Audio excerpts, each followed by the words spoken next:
À l'ouverture des assemblées annuelles 2025 de la Banque africaine de développement à Abidjan, le président Akiwumi Adesina s'est adressé pour une dernière fois aux médias internationaux, marquant la fin de ses 10 années à la tête de l'institution. Un discours fort, empreint d'émotion, mais aussi de bilan et de vision pour l'Afrique. Il y a de cela 10 ans, ici même dans cette salle, je me suis tenu devant un grand nombre d'entre vous pour la toute première fois, nouvellement élu en qualité de président du groupe de la Banque africaine de développement. Ce jour, je vous souhaite la bienvenue non seulement à l'Assemblée annuelle de 2025, mais également au dernier chapitre d'une décennie remarquable de transformation. Ce matin, je suis particulièrement heureux de partager ce moment avec chacun d'entre vous. Cette séance ne relève pas purement de la tradition. C'est l'un des moments favoris de chaque assemblée annuelle de la Banque africaine de développement.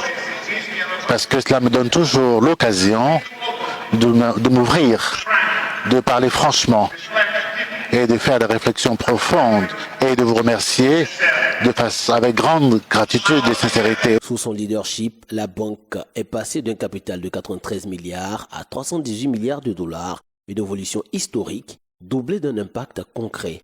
Plus de 565 millions de vies africaines transformées. Des chiffres impressionnants traduits sur le terrain par des actions palpables. De l'accès à l'électricité pour 28 millions de personnes, à la sécurité alimentaire renforcée pour plus de 100 millions de foyers, sans oublier des projets phares comme le pont Sénégambie ou encore la grande offensive agricole post-crise ukrainienne. À travers les i5, éclairer, nourrir, industrialiser, intégrer et améliorer la vie en Afrique, Akiwumi Adesina a redéfini le cap de la BAD avec une priorité, mettre l'humain au centre du développement. Nous avons pris notre départ en 2015.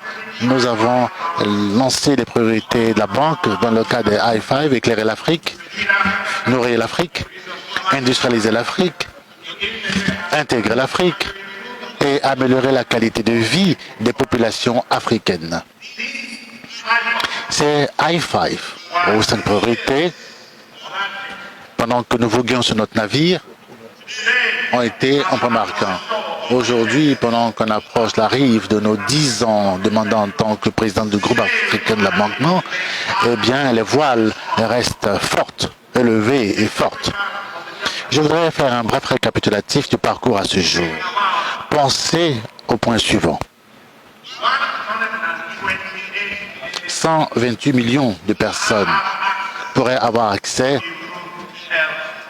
à des services médicaux améliorés. 1,1 million de personnes pourraient avoir accès à des transports améliorés. 104 millions de personnes sont à l'abri de l'insécurité alimentaire aujourd'hui.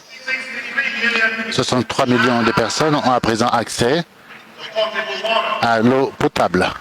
44 millions de personnes pourraient avoir accès à un assainissement amélioré. 28 millions de personnes pourraient avoir accès à l'électricité.